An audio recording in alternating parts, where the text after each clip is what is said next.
The BMW M3 GTR is one of the most iconic cars pretty much of all time. What is it with blue and silver, by the way? So for the last couple of months, I've taken it upon myself to dissect every little bit of story to do with the M3 GTR and ultimately find out what the hell is with this car.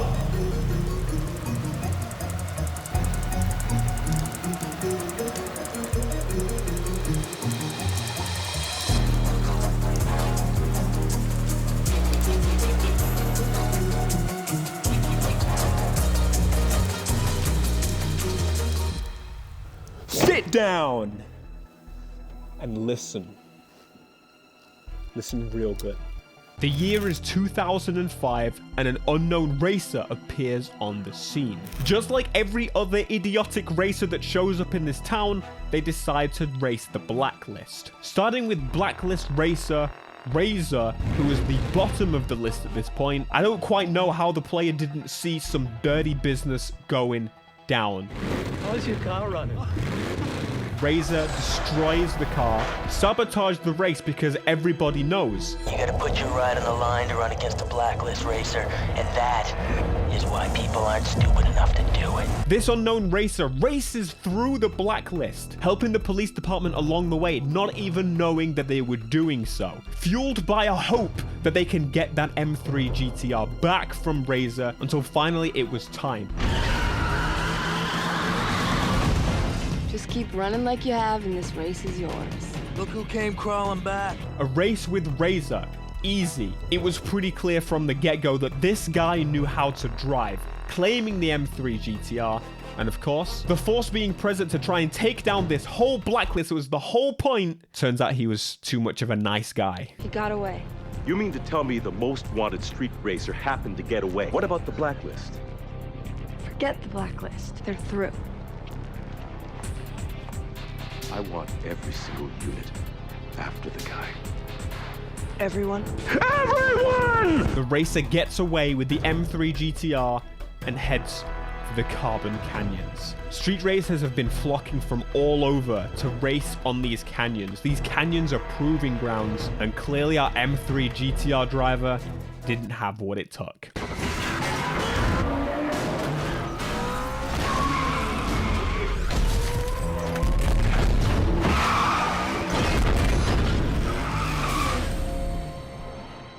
The M3 GTR was written off.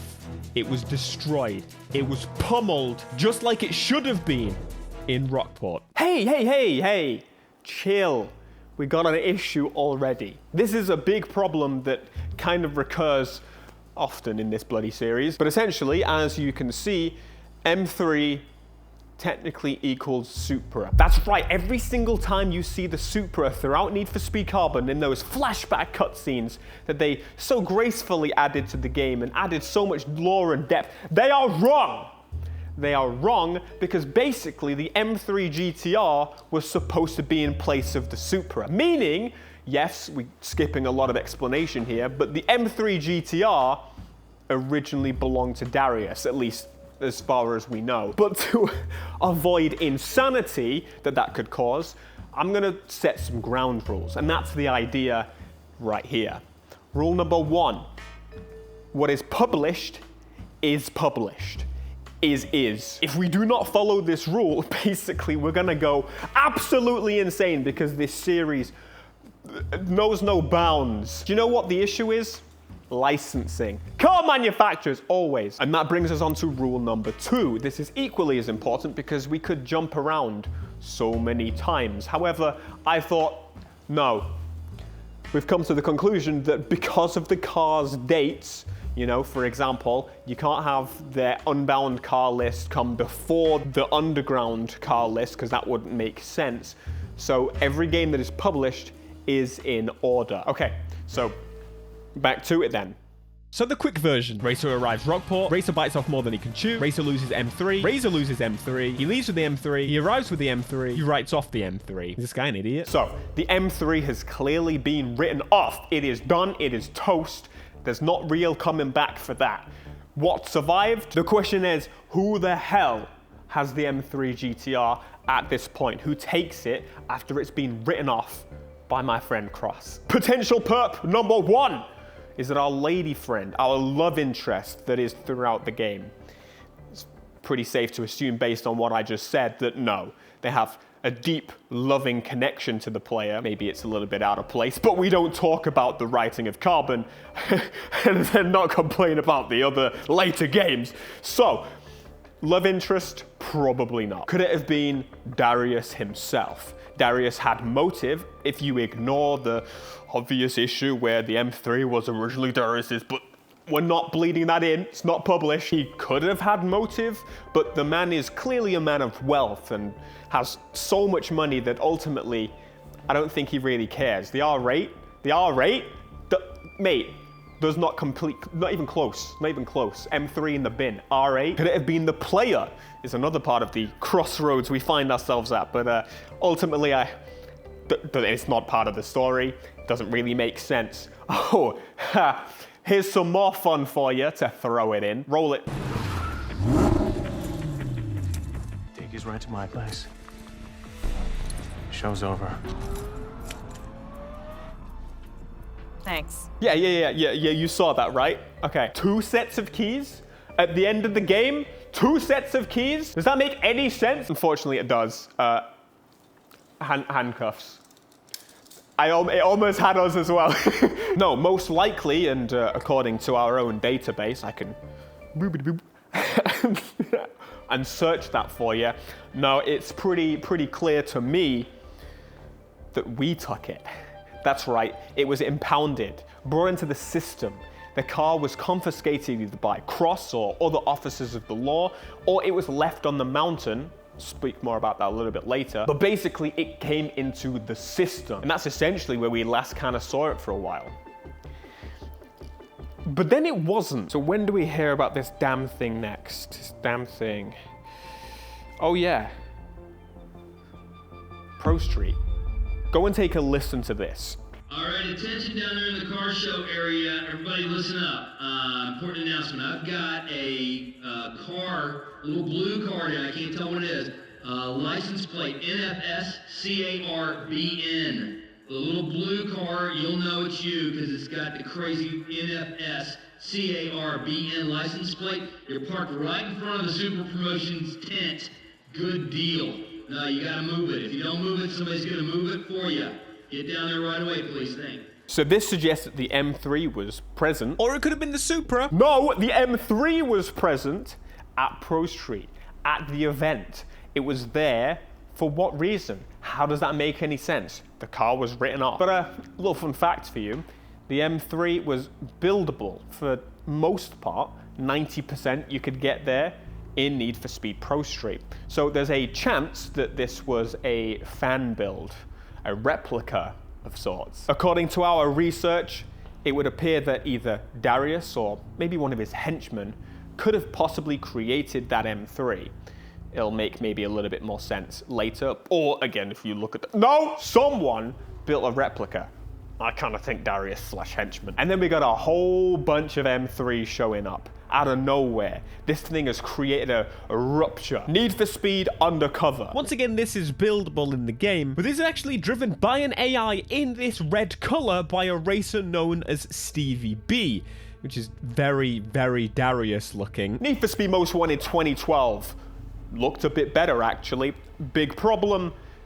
It's not a V8. There's also the glaring issue that this car is white and not silver. No Limits literally had Razor himself show up after it shows up on some random woman's lawn. Who wrote this, man? What the f? But the game is actually the first to directly suggest that this car has some sort of special meaning. We then come to 2015, which is pretty much a near perfect model. Once again, the issue is there is no V8.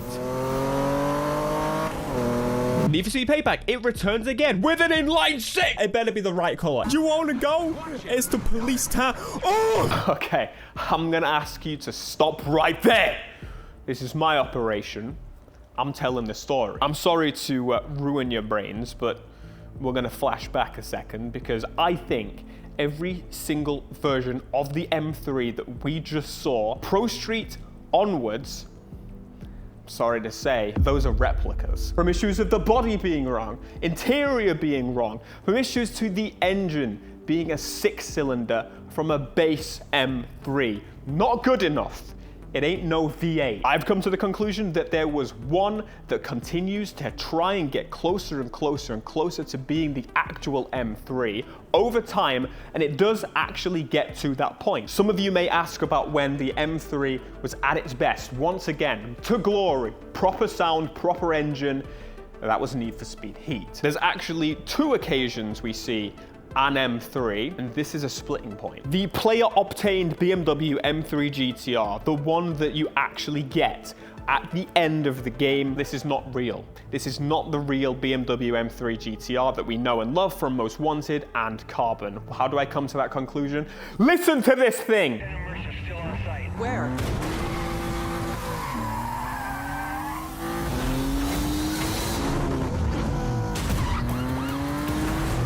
But say Officer Pants to you. Officer Pants. What about the M3 on the trailer? That, we believe, is the original BMW M3 GTR moving through the system. That's right. We tracked it down. From it being abandoned in the Carbon Canyons, this thing was passed from police force to police force. M3 is popping up everywhere, causing mayhem, trouble, damage. We need to destroy this icon. We need to lock it away. We need to make sure and show a message. Keep this thing out of their hands. So, you see where we're going with this? That would explain why there are 2 appearances of the BMW M3 GTR in Need for Speed Unbound. You have the original single-player experience where the player all of a sudden comes across this parked up BMW M3, lots of heat, lots of attention all of a sudden, and the car essentially delivered to Razor.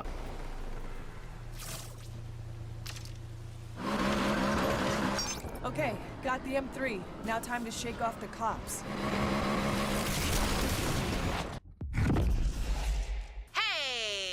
Work. The client's really happy we got that car for them. Maybe because I've done a lot of these, but you know, I got a weird sense I'd done this in a past life or something. I found out some background on this one. Oh yeah? Some guy just got released from jail, and the first thing he wanted was this car. Well, he's got it now. Hopefully that's the last we hear from him. He sounded like he meant business. I feel like we're living on the razor's edge with some of these collections. That one felt a little too dangerous, even for us. But you see, the problem with that is that, my friends, is the replica. Razor got out of prison, saw that the M3 was free around. You see, it wasn't until after Razor took delivery of that BMW M3 GTR that he'd realized that's not the car that he remembers. Razor's no fool, meaning the one in the lockup, the one damaged, with the infuriating, forcibly specifying sticker on the side that suggests the car was impounded for a parking violation, which would suggest that someone either left it or didn't pick it up from the impound. And why would you not pick up this incredible car from an impound? I'm gonna get my car. No.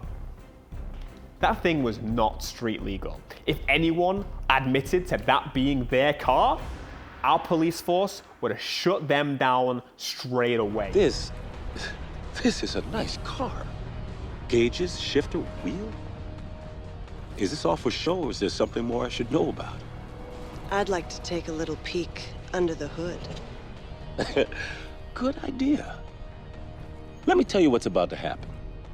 We're gonna take your car, tear it apart, and see if it's street legal. You know, I'd lay odds that it ain't. Get a record down here. Looks like your racing days are over. For a while now, people have pondered, why the hell was the M3 in Lakeshore in the first place? And once again, I'll tell you why. I can give you a story as to why both are. The player that looks like this, or the one from Need for Speed Heat, this player decided to come to Lakeshore, take part. There was a race competition in town, everybody knew about it. It's the same reason they arrived in Palm City. There was a race competition and they were in. They have no attachment to that place. All they wanted to do is win. They wanted money, fame, I don't care what, but they were there and they got beat. The player clearly just overconfident in their abilities, lost the Lakeshore Grand, or earlier races, maybe a pink slip. However, the car was taken from the player for their idiocy. It could have been stolen. There were a lot of thefts going on in Lakeshore around this time. But obviously, we knew about it. We knew about this car. We had another under wraps. We let people know. Don't even try with this car. Which then leads us on to the real thing. The real car was left crashed on the canyons, and as I explained, passed between police forces for the sake of keeping hold of this thing so no one else can. Some officers heard of the operation going on in Palm City that essentially was going to dismantle this car. See, the thing is, the car itself, visually, it's a little bit crumpled up, a little bit damaged. What was under the hood, however, a big old V8. Not just any V8, a V8 that you just could not buy. It was a race car V8, incredibly rare. And so, of course, that was going to be worth a little bit of money. So send it to the chop shop team and a little bit more money for the force, right? However, thanks to the big dumbass Mercer, that didn't actually happen. That thing stayed on the bed and moved to the next best police force. When the cops heard about the whole operation, with them chopping up some damn cars, who cares anyway? These cars should be off the road. Why not make a little bit of money? We heard about the city being shut down in Lakeshore, and that was a perfect opportunity to get the car in there. There's no way people are getting in there, they said. There's no way races will work together and get through the damn gate! No. The car was taken from the lockup by these disgusting vermin street racers, and they deliver that car back to Razor. So your assumptions should be there, friends. Razor has access and ownership to both M3s, Replica and Real, both of which of these cars, V8 powered, got that gearbox whine, and ultimately whoever tries to go against this man next is in some serious trouble. You want my opinion as to why someone would want both M3s? That doesn't make any sense, right? A real and a fake one? Well, of course he obtained the fake one first.